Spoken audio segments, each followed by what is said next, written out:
সুপ্রিয় শিক্ষার্থীবৃন্দ, আসসালামু আলাইকুম। আশা করি সবাই ভালো আছো। আমি মোহাম্মদ আলামিন স্যার, সহকারী শিক্ষক, নবীবাদ উচ্চ বিদ্যালয়। আজকে তোমাদেরকে যে বিষয়টি নিয়ে হাজির হয়েছি, তথ্য প্রযুক্তি আইসিটি দ্বিতীয় সপ্তাহের অ্যাসাইনমেন্ট।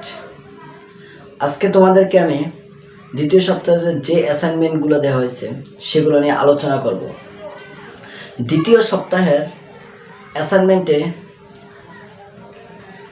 ডিজিটাল দেশ গঠনে তথ্য প্রযুক্তির ভূমিকা, এটা মূল শিরোনাম। সেক্ষেত্রে এখানে কয়েকটা বিষয় দেওয়া আছে: ভূমিকা, সেবা সময়ের তালিকা, ডিজিটাল বাংলাদেশ ও প্রযুক্তিভিত্তিক সেবার গুরুত্ব, উপসংহার। এই বিষয়গুলোর উপরে 250 শব্দের ভিতরে একটি প্রবন্ধ তৈরি করা।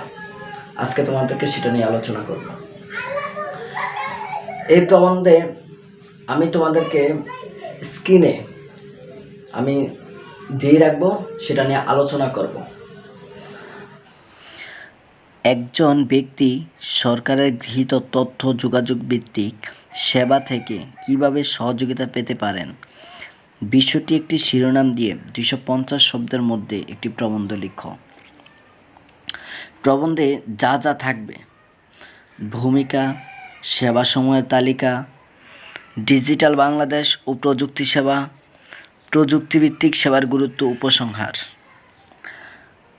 এই জিনিসগুলো থাকবে, এর বেশি কিছু লেখা যাবে না বা কম কিছু লেখা যাবে না। এই জিনিসগুলো দিয়ে, এই টপিকসগুলো দিয়ে 250 শব্দের মধ্যে এই প্রবন্ধটি লিখতে হবে। এখন আলোচনা করব ভূমিকা নিয়ে।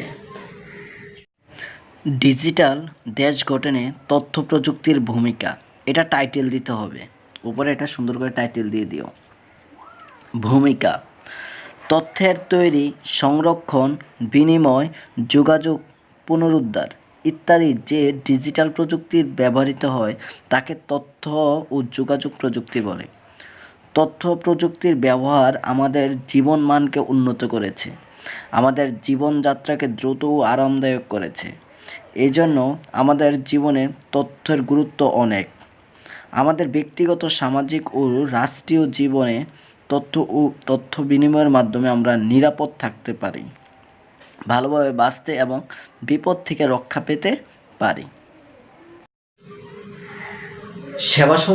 সেবাসমূহের তালিকা। সরকারি সেবাসমূহের তালিকা। এখানে অনেকগুলো সরকারি সেবাসমূহের তালিকা রয়েছে, তোমরা সবগুলো না দিলেও হবে। আমি পূজার সুবিধার্থে তোমাদের এগুলো দিয়েছি, তোমরা এখান থেকে যে কটি পারো দিও। সরকারি সেবাসমূহের তালিকা: বাংলাদেশ ডাক বিভাগের ই-সেবা, মোবাইল ব্যাংকিং চালু, মন্ত্রণালয়ের ই-সেবা চালু, অনলাইন জিডি ফিলিং, পাসপোর্ট পরিষেবা, রেলওয়ে টিকিটিং সিস্টেম, ইপিআই ও আইটিই সার্টিফিকেশন, কৃষি তথ্য সার্ভিস, পরিষেবার বিল পরিশোধ, অনলাইনে হজের তথ্য, ইলেকট্রনিক দরপত্র পদ্ধতি শুরু, ডিজিটাল স্বাক্ষর পদ্ধতির প্রবর্তন, জাতীয় ডেটা সেন্টার, বাংলাদেশ গভর্নমেন্টের সকল ফরম অনলাইন, একদিনে কোম্পানির রেজিস্ট্রেশন, অনলাইনে বিশ্ববিদ্যালয়ে ভর্তি, আয়কর রিটার্নিং ফরম অনলাইন, অনলাইনে ভিসা প্রসেসিং ও যাচাই, অনলাইনে ড্রাইভিং লাইসেন্স, জাতীয় ডিজিটাল উদ্ভাবনী পুরস্কার প্রবর্তন, বিনিয়োগের জন্য অনলাইন রেজিস্ট্রেশন চালু, উপজেলা ওয়েব পোর্টাল চালু, ইউনিয়ন তথ্য ও সেবা কেন্দ্র চালু, ইউনিয়ন ওয়েব পোর্টাল চালু। তোমরা এগুলা থেকে যেগুলো তোমাদের সহজ মনে হয়, ভালো মনে হয়, সেগুলো তোমরা খাতায় লিখো। ডিজিটাল বাংলাদেশ ও প্রযুক্তিভিত্তিক সেবা। এক একজনের আলোচনা এক এক রকম হতে পারে, আর তোমরা এক একজনের সৃজনশীল প্রশ্নটা বা সৃজনশীল মনোভাব নিয়ে এক এক রকমভাবে লিখতে পারো, কোনো সমস্যা নেই, কারণ এক একজনের সৃজনশীল মনোভাব এক এক রকম। ডিজিটাল বাংলাদেশ ও প্রযুক্তি সেবা।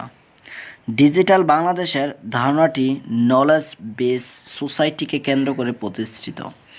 Information and communication technology ICT হচ্ছে জিবি নলেজ বেস সোসাইটি তৈরির একটি গুরুত্বপূর্ণ উপাদান। ডিজিটাল বাংলাদেশ বলতে বোঝায় আইসিটি বা তথ্য ও যোগাযোগ প্রযুক্তি ব্যবহারের মাধ্যমে ই গভর্নেন্স প্রতিষ্ঠিত করা ও সেবা প্রদান করা।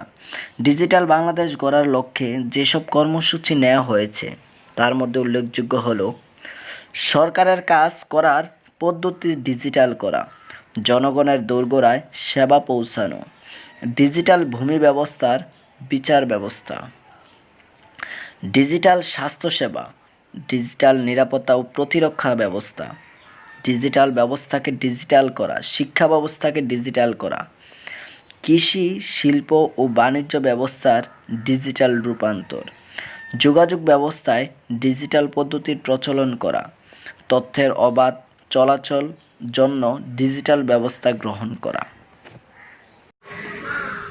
প্রযুক্তিভিত্তিক সেবার গুরুত্ব।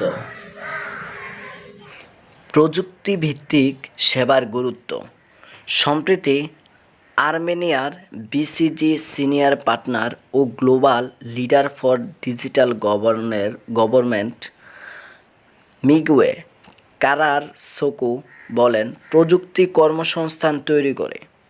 আগামী দিনে যে রকম কাজ হবে এর 10% কম্পিউটার প্রোগ্রামিং, 20% করবে প্রযুক্তি, বাকি 70%-এর জন্য মানুষকে লাগবে।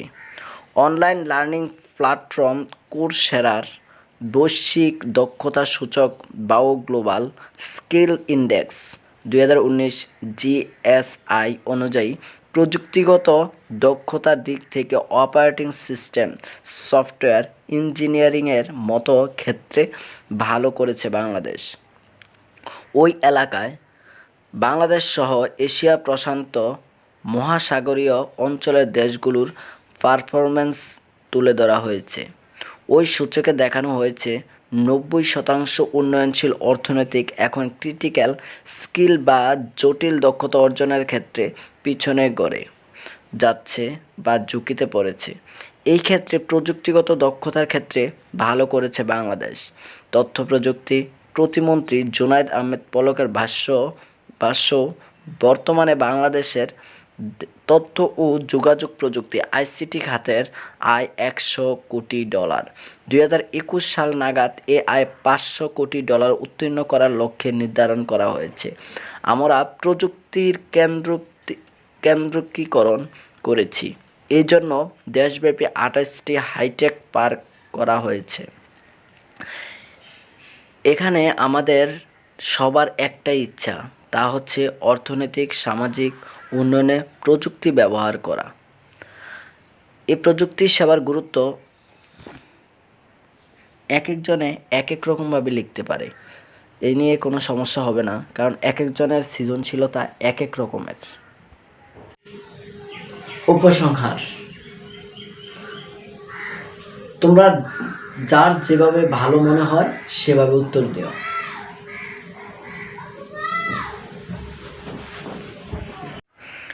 উপসংহার, মোট কথা, তথ্য প্রযুক্তি আমাদের জীবনযাত্রা সহজ করেছে। যেমন আমাদের গৃহস্থালী কাজ থেকে শুরু করে ব্যাংকিং সাইট, অফিস, বাজার, যাতায়াতের টিকিট সব কিছুই আমরা ঘরে বসে অনলাইনে করে ফেলেছি। তাই প্রযুক্তি খারাপ দিকগুলোর কথা মাথায় না রেখে ভালো দিকগুলো আমাদের জীবনমান উন্নয়ন কাজে লাগাতে হবে।